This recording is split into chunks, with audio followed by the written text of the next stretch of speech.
All right, hello, welcome.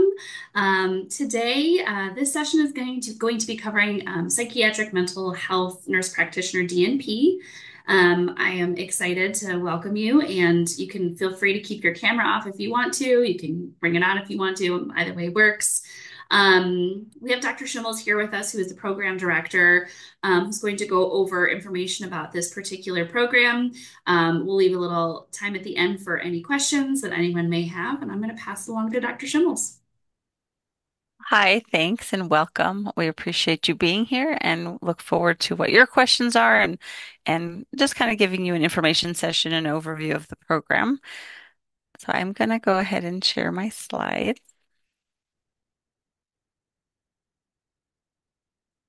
All right, so you should see them now. Like I said, welcome. This is the DNP, PMHNP, or Psych Mental Health Nurse Practitioner information session for Emory. I wanted to start by just saying that some highlights really at Emory and in general. I maybe you've heard our MSN program has been #1 in the country, and our DNP program is #6 right now, according to U.S. News and World Reports. And we just found out at the end of September that our BSN program has just been awarded #1. So we're really excited at Emory about the high caliber of faculty and of programming that we have, and we're excited that you're interested in coming. So the Psych Mental Health Nurse Practitioner program, though, is our newest program. This was just rolled out in 2022. And this is focused mainly on the management of psych mental health disorders across the lifespan. And of course, we know, or not, maybe not of course, but I feel like I've been living it now for a while, shortages with mental health providers across the country and specifically psych mental health nurse practitioners. And they really are in highest demand as ever in high demand right now. The state of mental health in the United States, there are I mean, I know you can see the numbers and sometimes it can be kind of overwhelming, just the numbers of and the need for psych mental health, not just in maybe more traditional psych mental health, but also more specifically in child and adolescent and how short we are, how much the need is. After COVID, we really learned that, I think it brought out a lot of more specific things against stigma, and that people were really kind of recognizing how isolation and how other things really impacted them. And then we started talking, I think, a lot more about mental health. And so, mental health, and when I talk about psych mental health, it really is psych mental health disorders, but also substance use disorders, and then, like I said, child and adolescent. So, if you look, there's a huge prevalence. This is just in the past year of 12 and older experiencing a substance use disorder, adolescents experiencing, and then 12 to 17, and then both. Substance use disorder and mental health. And so the numbers are really daunting. They really are a lot. There's really a big need in this country right now for psych mental health providers in general. And there's also a number of gaps to the care. If you look on the right side here, 77% are experiencing severe shortage of mental health professionals. And then we only have about 60% of adults experiencing mental health problems that even receive treatment. And some of that is because of access to care and not having access to providers and not having providers in their area. And some of that is still related to things like stigma or either not knowing where to get help or not being able to get help for a variety of reasons. And then if you look at only about 40% of adolescents experiencing a major depressive episode receive treatment, and only about 1% of adolescents and adults experiencing substance use disorder receive treatment. And currently, about little under 60% of Georgians experience a shortage in mental health access. So that's pretty significant. And Georgia ranks 45 or 48 out of 51. So they're pretty low in access to mental health care. That's across the country. And then on the left-hand side, it's the distribution of nurse practitioners by primary certification. And so keeping in mind that psych mental health nurse practitioners only make up about a little over 6% right now of the total number of nurse practitioners. Most of the nurse practitioners we think of are family nurse practitioners. That's about 70%. So there's a great need. So I know this is a very busy slide. This is really kind of, part of what I've done with work with other people, but just kind of looking at really the landscape. There's a lot of things going on with what we do for psych mental health nurse workforce enhancement, really engaging with and enhancing also the services that we have in psych mental health, and then looking at equities. One thing that's different, I think, about mental health than when we look at other things necessarily is there's a lot of the social behavioral components that we talk to people about and how much the social determinants of health really impact people's mental health. And so again, this is really just looking kind of at a smattering of when we talk about psych mental health nursing in general. Um, this is a profession that's holistic. We're evidence-based. We do a lot of interprofessional work. We're very patient-centered, collaborative, and it's really based on the therapeutic alliance. And this is just so you kind of have a little bit of an idea of kind of what you're getting into. But really, our goal is to address all of these things in when as we work with students and learners in a psych mental health program, because it's important that we really are not just it's not just about seeing patients, especially in the DNP program. It really is the system focus of how do we make a difference at this larger level, this national, even global level, and what we can do to influence. And these are all the different kind of pieces that go into that. And it's not just about the care we give, it's also about how we teach and train and how we see patients. So I wanted to introduce just our team, just so you can have seen faces and meet them. This is me, which I'm already here. So I am the interim program director, and I lead the Psych Mental Health Specialty Course Series. I have a private practice or a practice of my own at Spring Health, and then my areas of expertise are kind of I've done a lot of work with trauma-informed care, PTSD. I myself am an Army veteran. I was active duty in the Army for almost 23 years, and so I did a lot of work with service members, and then worked at the VA, really working a lot with post-traumatic stress disorder, anxiety disorders, depression, but kind of have seen really the gamut inpatient, outpatient, day treatment. I do a lot of work also with individual and organizational well-being, things like moral injury and burnout, and I do a decent amount with nursing curriculum development. And so that is also to show you what a variety we can do as like mental health nurse practitioners. Dorothy Jordan is our one of the two founding Psych Mental Health Nurse Practitioner Program Directors here at Emory. And she leads what's called the Blake Scholars Program. She practices at the Marcus Autism Center in Camp Sunshine, and her areas of expertise are child and adolescent mental health. She works a lot with psycho-oncology. Camp Sunshine is actually a nonprofit that she had initiated and started many years ago that provides structure and activities to more of a mental health side of patients, adolescent and child patients who are going through chemo or cancer treatments.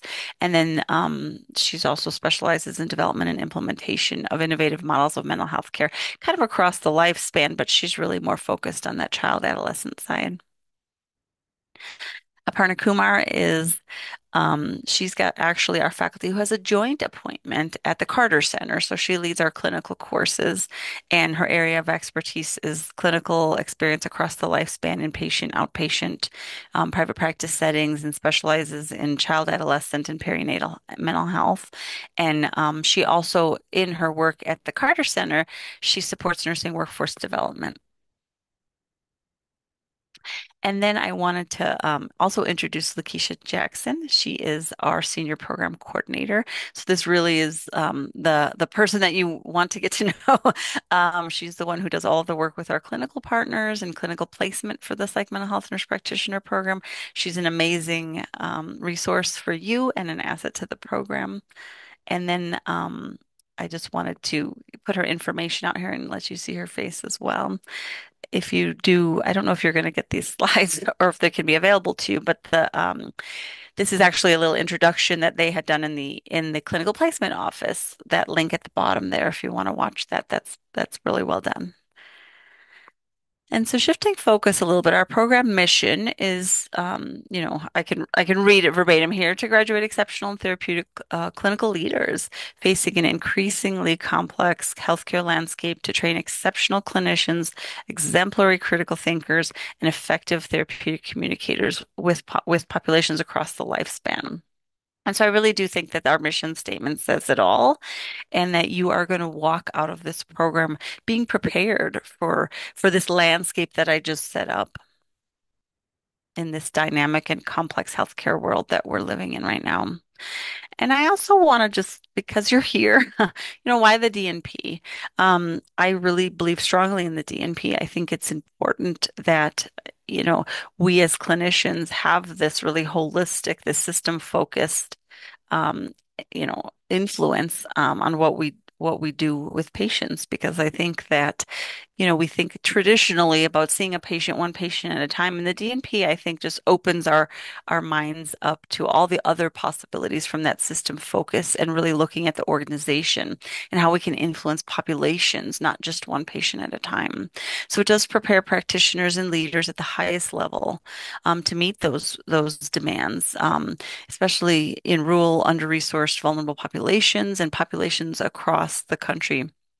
Developing skills to identify and address system-oriented issues. So again, it's not just about seeing patients, it's about what can we do to really make change. And I always think about our students and our learners as change agents and what we do in mental health that really does change what can happen to populations, to helping people come in, to making access to care better, all of these really large problems that are going on in our health system that I had mentioned earlier. I really think that DNPs are the way to solve a lot of these things. And Georgia needs leaders who are clinically and administratively prepared to improve our communities. So the plan of study for the Doctor of Nursing practice, there are full and part-time options. It is a minimum for that full-time of 7 semesters total. It's 86 credits. The program is a total of 86 credits with 1,200 precepted clinical hours. That is 1080 hours in the psych program and then 120 hours in the DNP side. There's also 90 hours across the program of simulated on-site or virtual experiences. We do both. We typically have students come to campus once a semester for any on-site work. And then there's also, we do virtual simulated events and other things like that. A lot of our our course conferences and those types of in person, actually, we've moved to virtual and to meeting synchronously. So when we do meet, we can meet on Zoom. So you're not coming back and forth necessarily to campus more than once a semester. And then our clinical semesters kind of build over time, starting with 180 hours. Then those are the hours, the 240, 300. And then that last experience is really that immersive experience is 360 hours. I also wanted to mention something as a DNP student, you will be doing a scholarly project, and hopefully I've already given you lots of things to think about from a scholarly project perspective. But really, we culminate the that DNP work with that scholarly project. So it's a system-oriented project focused on addressing the most important nursing challenges.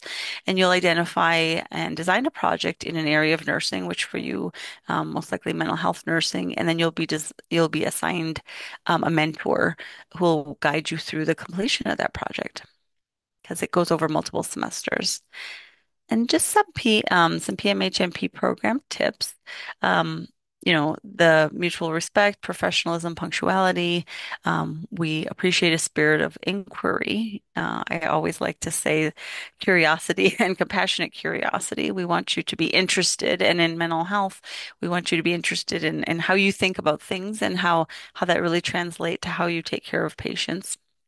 Um, of course, we want to give you opportunities to build your network and grow colleagues, and but there are expectations to check emails regularly, to check them daily, to really be engaged in the program. Obviously, even if you're on a part-time student, it's going to be important that you are aware of what's going on and that you keep up with all your coursework. And then I just put a little something in here about the dress code for intensives and clinicals, things like business casual, closed-toe shoes, no scrubs. And we don't typically use white lab coats in psych mental health. It's really just more about dressing business casual and kind of getting used to that. And then, of course, having your Emory School of Nursing name tag and ID to identify who you are. And for those clinical and other experiences, we really have a variety. We do ask that students, have an idea of what they'd like, and we do have many students who know where they'd want to go or maybe have already reached out to people. And a lot of that will be done coordinating with Lakeisha. But inpatient, outpatient, child, and adult, we do different rotations in emergency areas and outpatient and different outpatient, maybe residential and day treatment programs. There's different there's different rotations in addictions and things like telehealth, working at the VA or doing clinical rotations at the VA. There's also opportunities with the Carter Center for doing more global mental health, getting to do immersive experiences in different areas, different countries. And then there's also service learning trips. And we offer different certificates as you go through the program, telehealth certificates, the Master Psychopharmacology through what's called the NEI. Um, and then we have the Psychoanalytic Institute right here at Emory, which helps with that psychotherapeutic and then getting certificates in that and then psychotherapy. And I also wanted to put here when it's coming closer to graduation, the Psych Mental Health Nurse Practitioner program just has always only been, but we've always only had one certifying body, which is ANCC, which is the American Nurse Credentialing Center until just recently, which is actually just opened up here in April of 2024, which now there's two different certifying bodies, the other one now being the American Academy of Nurse Practitioners. So you actually can choose which certifying body you'd like to get certified from. I have had students do both, but you don't have to do that by any means. I also wanted to say about clinical rotations. Again, the clinical rotations, you are going to be seeing patients across the lifespan, so you will have some child hours and some adult hours.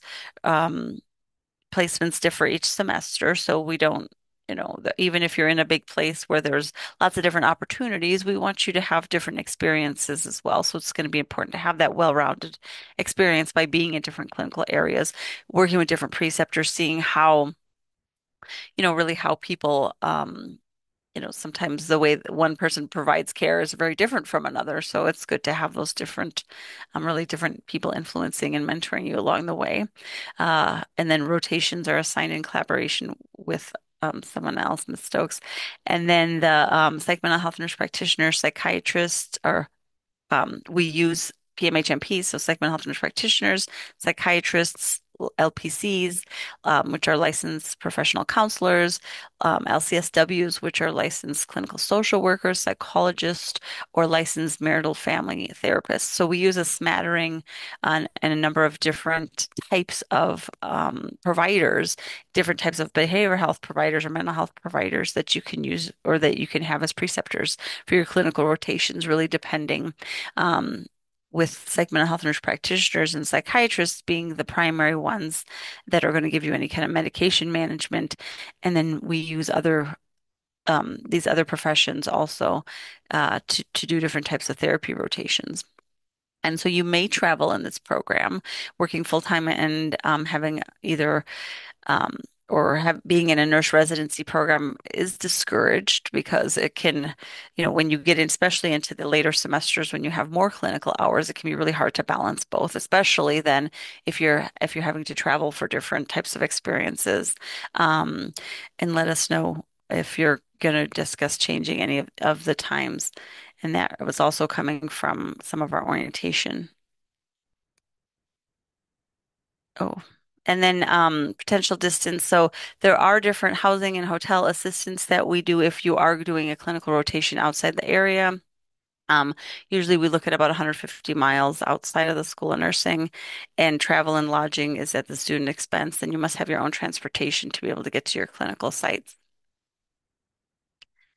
And then I just wanted to say a little something about the application. You will need to submit official transcripts from each institution that you've that you've attended. Letters of recommendation are also something that you'll be turning in, and then your current either resume or CV. And then there's a personal statement, and then it's highly encouraged to have at least a year of nursing experience, not required, but it is highly encouraged. With that personal statement, I just wanted to write it here just so you're kind of thinking about it. So describe what you want, why you want to be a student in the Emory program, along with a brief statement of your interests for practice, and then any kind of systems or systems-based healthcare improvement with an emphasis on your any psychiatric nursing interest, experience, and career goals. And then financing your education tips. Creating a budget while you're in school, looking at researching different funding opportunities. There are a number of different funding opportunities that we can talk more about and that you can get from the financial aid area. Um, of course, applying on or before deadlines, and then talking to those financial aid advisors, and then thinking about you getting started on your FAFSA, because most anything that you're going to apply for, you're going to need to have that you've done the FAFSA. So just kind of keep that in mind. There are a number of different resources that we have. The School of Nursing student website, there's a student handbook, there's also a DNP handbook specifically available, and then there's other mobile apps and things like that for clinical use. And that was pretty much the presentation. I wanted to give an exa any in or time for now for any kind of question and answer. And I think I'm just going to stop sharing. Just wanted to let you know, I did just Oh, put in the chat the website for the Psych Mental Health DNP. A lot of those resources that Dr. Schimmels was just talking about are listed on there, the handbook, the curriculum guides, whether you're going to be a part-time or a full-time student, et cetera. All of that is available on that website. thanks.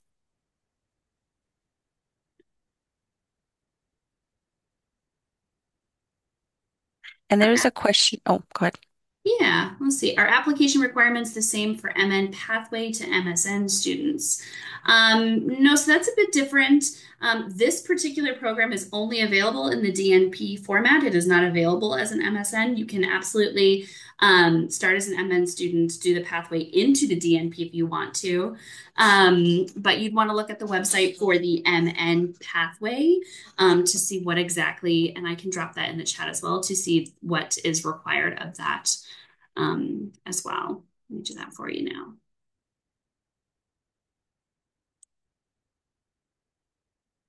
Why don't I just drop the MN pathway? Perfect. Thank you. Thank you. Great question. Mhm.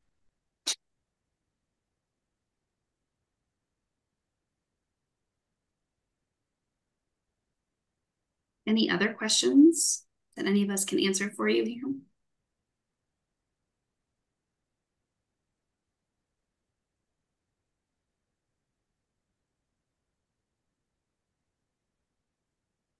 Yes. So the question is when you have the option to change to DNP instead of MSN. Yes. So when you start the MN pathway program, you can choose if you want to go into the MSN route or if you want to go to the DNP.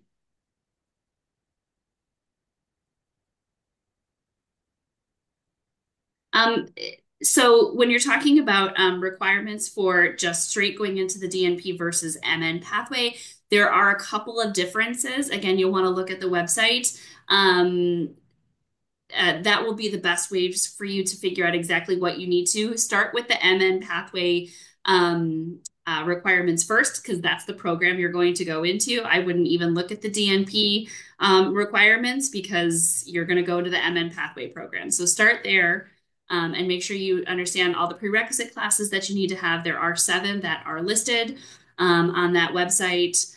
Those are usually the big things that people need to get out of the way for the prerequisite requirements and the application um, uh, process. Most of the things that are listed on the first thing, letters of recommendation, CV or resume, transcripts, all of those are going to be the same over most of our programs. But do make sure that you look at the prerequisites that are required for the MN pathway program. Mhm.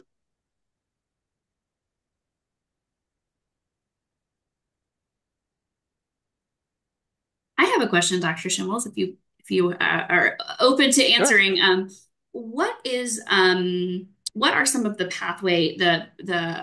job pathways that you have seen some of your graduates? I know it's only been 2 years, right, of graduates or of students going through the program, but what are the areas that students are going into post graduation? Yeah, so since the program just started, we're actually graduating our first Oh cohort, yeah, not with not at all yet, yeah, actually. it's skipped 3 years. Never mind. Right. Yeah. Well, it's not it's only 7 semesters, so Yeah, so it's not 3 years, but 7 semesters. So we haven't had our first cohort graduate yet. So they actually graduate in December of this year. Yay, excellent. exactly. You know what any of them are thinking about going into? Um, I know that a couple of them are looking at where they're at their clinical sites right now, and then some of them have actually asked for more guidance just on the having so many opportunities. Mhm. And then also a couple are looking into residency programs. So there's a number of residency programs out there. The VA, I know, has one that a student was looking into doing the VA resident. So after graduation, then being kind of doing more of a transition of practice as a resident, as a PMHNP resident, and then going into full-time practice. I have taught in the VA residency before, and it's really a great opportunity to have a lot of infrastructure where you're having dedicated time to learn, having dedicated time to work with ongoing mentors, um, and really kind of figuring out how you can do that a little slower and really feel more comfortable as you start your practice. So the well is deep with job opportunities then. Yes, it is very deep right now for mental health, for psych mental health. Yeah, Um, so that's a great. Oh, did you want to do the questions or? go for it. Um, so where do most students obtain clinical sites and can we go outside of state? So yes, actually, that's a great question. Lakeisha is amazing because she works with, and actually when I saw Miss Stokes, I think that should have been Miss Jackson because um, so Lakeisha Jackson, the one I had mentioned, she has been amazing. And so we actually have a number of students who are not in the state and we've had great success with her helping and then the students kind of giving some information and then her helping to really set all those up. But yeah, I think we have students in maybe 6 states right now, 6 different states right now. Um, and so yeah, that's where you'd get assistance. And then um just really letting us know as early as like if you're in the state now and if you're moving out. We just had another student who did switch states, and so then we were actually able to get her clinicals set up in the state that she just moved to as well. And then she was in a different state, and now she's in another state. So just switching it even between states. So we're kind of building that network too. Obviously, as a newer program, our most of our clinical partners are in Georgia and in the Atlanta area, but that's growing vastly as we move forward.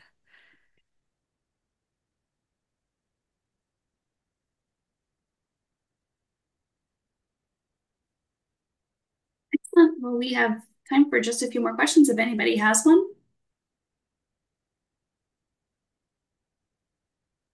If not, that is okay too.